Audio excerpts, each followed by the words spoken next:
ডাক্তারদের রাজনীতি, আমরা শিক্ষক রাজনীতি, ছাত্র রাজনীতি বিশ্ববিদ্যালয়ে আমরা দেখেছি, কিন্তু আমাদের কাছে এই বিষয়টি একদমই নতুন। সেটি হলো ডাক্তারদের রাজনীতি।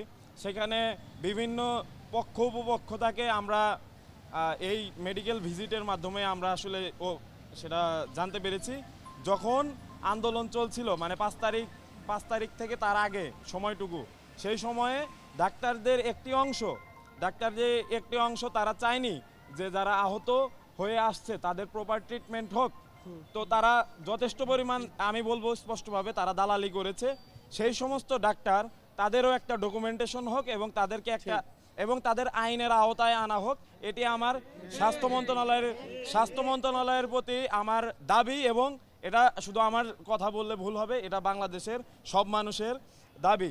আমি মনে করি মানে আমরা আজকের এই সফরের মধ্যে আমি আর ভাই মিলে, হাসনাত আবদুল্লাহ ভাই মিলে, আমরা এই সমস্যাগুলো ফাইন্ড আউট করতে পেরেছি আজকে একদিনের মধ্যে।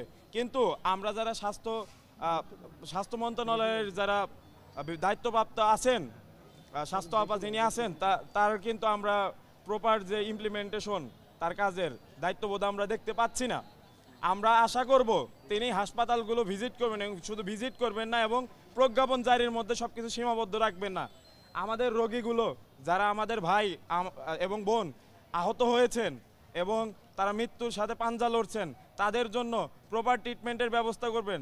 যদি দেশে চিকিৎসা সম্ভব না হয়, তাদের তালিকাভুক্ত করে তাদেরকে বিদেশে উন্নত মানের চিকিৎসা নেওয়া হোক, সেই ব্যবস্থা করা হোক।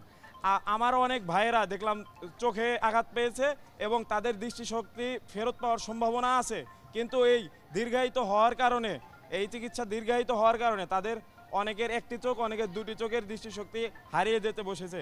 যদি একদিন বা 2 দিনের মধ্যে এগুলোর সমস্যা সমাধান করা সম্ভব না হয়, একদিনের মধ্যে যদি সমস্যা সমাধান করা না হয়, তাহলে আমাদের অসংখ্য ভাই এবং বোন আহত যারা আছেন তারা দৃষ্টিশক্তি সম্পূর্ণভাবে হারিয়ে ফেলবেন।